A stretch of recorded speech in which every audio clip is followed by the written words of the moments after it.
राधे राधे दोस्तों, मैं आपका अपना राहुल पुरी एक बार फिर एक नई वीडियो के साथ आप लोगों के समक्ष उपस्थित हूँ।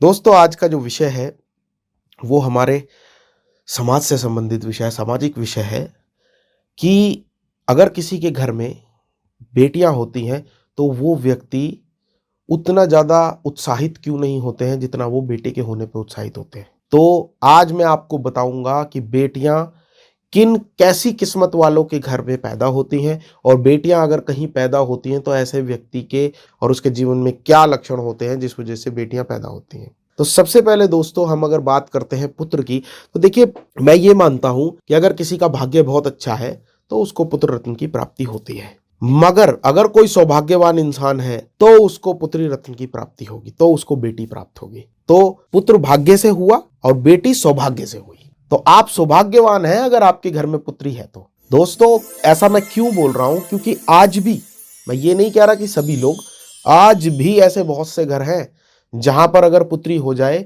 तो वो लोग दुखी हो जाते हैं। वो लोग ये सोचते हैं कि अरे हमारे कुल को आगे कौन लेके जाएगा, अरे हमारे परिवार का नाम कौन रोशन करेगा। क्यों बेटियां नहीं कर सकती? क्या बेटियां आपके परिवार का नाम रोशन नहीं कर सकती? अगर आपके भी आसपास कोई ऐसे लोग हैं तो आप बताइए, वीडियो में कमेंट में जाकर जरूर मुझे बताइएगा कि हाँ आप भी ये बात महसूस करते हैं, आपके आसपास के समाज में ऐसे लोग उपस्थित है, क्योंकि मैंने ये पर्सनली फील किया है। ऐसा होता है। अगर किसी के यहाँ पे बेटी होती है तो वो उतनी धूमधाम से सब चीजें नहीं मनाता है जितनी धूमधाम से वो बेटे के होने पे मनाता है। लोग मन्नतें मांगते हैं, अरे 3-3 बेटियां घर में हैं मगर लोग मन्नतें मांगते हैं मेरे घर में बेटा हो जाए। तो ऐसा नहीं है, ये गलत अवधारणा है। जो बेटा कर सकता है वो बेटियां भी कर सकती हैं। अरे हरियाणा में भी ये कहावत मशहूर है कि हमारी छोरी का छोरों से कम है। तो भाई हम शहर के लोग क्यों नहीं? मेरा पर्सनल फीलिंग मैं इसलिए बता रहा हूं क्योंकि मैंने देखा कि किन्नर समाज के लोग जब शगुन लेने जाते हैं, न्योछावर लेने जाते हैं, तो वो कहते हैं अरे बेटा हुआ है हम तो इतने हजार लेंगे, हम तो उतने हजार लेंगे, और बेटी होने पर वो कुछ बोलते ही नहीं, जो देना है दे दो। तो ऐसा क्यों? मैं किन्नर समाज से रिक्वेस्ट करूंगा कि आप ऐसा क्यों करते हो? आप बेटी होने पर भी बोलो ना, बराबर रखो, क्योंकि आपका किन्नर समाज का दर्जा तो भगवान के समान होता है। किन्नर समाज का दर्जा भगवान के समान होता है। अगर आप लोग ऐसा मतभेद करेंगे तो हम समाज के लोग क्या करेंगे? आप लोग मत करिए, आप लोग एकदम बराबरी पे रखिए। लड़का हुआ है या लड़की हुई है, न्योछावर बराबर लेने का, ठीक है ना। चलिए आगे बढ़ते हैं। तो दोस्तों मैं बता रहा था कि बेटा और बेटी का अंतर, तो भाग्यवान जो व्यक्ति है उसको बेटा मिला और सौभाग्यवान व्यक्ति होगा तो उसे बेटियां मिलती हैं। अब मैं एक बात और बता दूं कि बेटियां हर किसी को नहीं मिलती हैं दोस्तों। बेटियों का भार, क्योंकि बेटियों की जो शक्ति होती है, जो स्त्री की शक्ति होती है ना, स्त्री एक शक्ति पुंज है, माता लक्ष्मी का स्वरूप। उसकी शक्ति को झेल पाना हर किसी के बस की बात नहीं होती। और जिसके यहाँ एक से ज्यादा बेटियां हैं ना, तो वो तो बहुत ज्यादा सौभाग्यवान इंसान है। उसके जीवन में कभी धन की कमी नहीं पड़ेगी दोस्तों। और साथ ही साथ मैं बता दूं क्यों बेटियों का भार हर कोई सहन नहीं कर पाता, उसके पीछे भी कारण है। क्योंकि स्त्री एक शक्तिपुंज है दोस्तों, और शक्तिपुंज को झेल पाना हर किसी के बस की बात नहीं होती। ये जो संसार है ना, जो ये सृष्टि है ना, वो केवल और केवल स्त्रियों की वजह से ही चल रही है। मैं ये कहना चाहूंगा यहाँ पे, वो मैं इसलिए कहना चाहता हूं दोस्तों क्योंकि स्त्री अगर नहीं होगी तो हमारी ये सृष्टि भी आगे नहीं बढ़ पाएगी दोस्तों। क्योंकि नया जन्म जो नवजात होता है, नवजात शिशु होता है, वो कहां से होता है? माता के गर्भ से होता है, स्त्री से होता है। स्त्री नहीं तो नया जन्म कहां से होगा?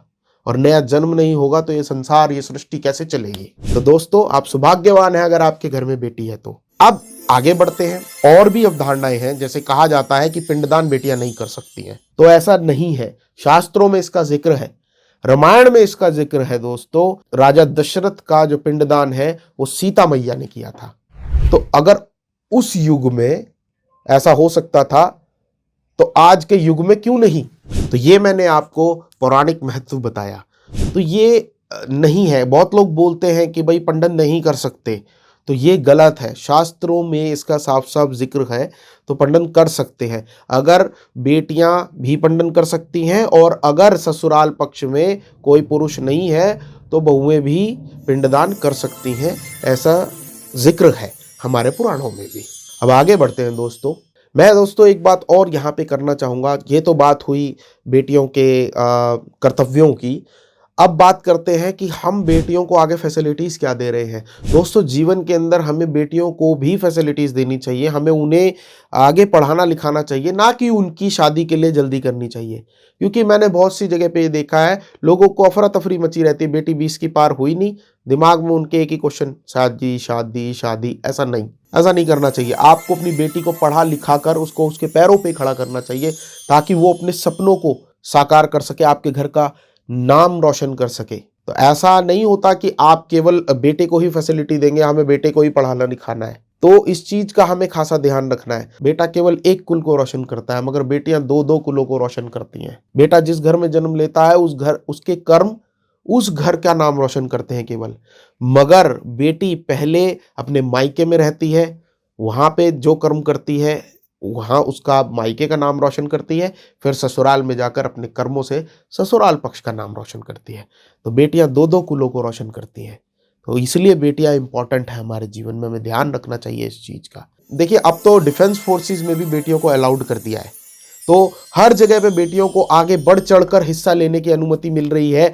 बेटियां आजकल बहुत आगे अपने आयामों तक जा रही हैं, तो हमें उन्हें खुला आसमान देना चाहिए कि वो आगे बढ़ें, अपनी एबिलिटीज को संवारें और एफिशिएंटली जीवन में आगे बढ़ें। हमें उनको ये फैसिलिटीज देनी चाहिए। तो इस बात का हमें खासा ध्यान रखना है, ना कि इस दुख को मनाते रह जाना है कि हमारे पुत्र नहीं है तो हमारे कुल का नाम कौन रोशन करेगा, हमारा जीवन कैसे बीतेगा, या हमारी संपत्ति को कौन यूज करेगा। कई लोग ये भी कहते हैं कि भाई हमारी संपत्ति को अब क्या होगा, मैंने अपने जीवन में इतना कमाया, क्यों बेटियां नहीं रख सकती क्या? बेटियों को रखने को दीजिए। तो क्वेश्चन ये नहीं है कि आपके घर में संतान रूप में क्या आया है, क्वेश्चन ये है जब आप ये सोचने लग जाते हैं कि संतान रूप में मेरे यहाँ पुत्र क्यों नहीं है।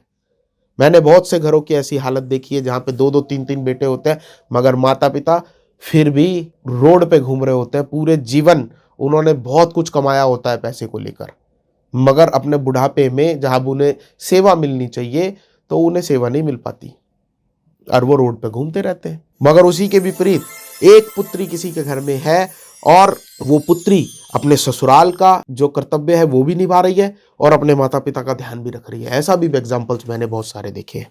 तो हमें इस चीज का ध्यान रखना चाहिए। दोस्तों, एक बात और कि बेटियां कभी भी धन की लालची नहीं होती, अपने माता पिता के लिए वो दिल से उनके साथ जुड़ी हुई रहती हैं। तो इसीलिए बेटियां हमारे जीवन में इंपॉर्टेंट है। मैं कितना भी ये वीडियो को मैं बहुत लंबा कर सकता हूं, मैं बेटियों के लिए इतना कुछ बोल सकता हूं, इतना कुछ है हमारे पास। ऐसा मैं ये नहीं कह रहा, यहाँ पे वीडियो जो लोग देख रहे हो, मैं माफी चाहूंगा, ये ना सोचिएगा कि मैं बेटों की बुराई कर रहा हूं। मैं केवल और केवल ये वीडियो उन लोगों के लिए बना रहा हूं जिन लोगों के मन में ये डिप्रेशन है कि उनके पास सिर्फ संतान रूप में बेटियां हैं, बेटा नहीं है। ये केवल मैं उन लोगों के लिए ये वीडियो बना रहा हूं कि इस दुख को, इस लकीर को पीटना बंद कर दीजिए कि हमारे को पुत्र रत्न नहीं है तो हमारा जीवन तो खत्म है जी।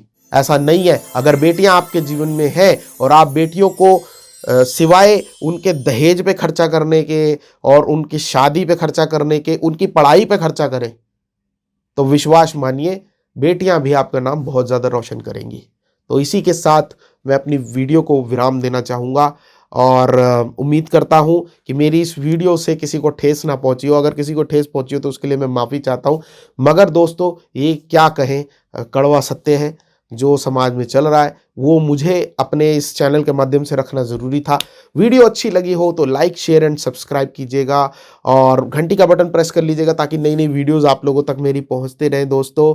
और बेटी धन को संभाल के रखिए, बेटी बचाओ, बेटी पढ़ाओ, बस मेरा यही कहना है। भारत सरकार भी यही कहती है।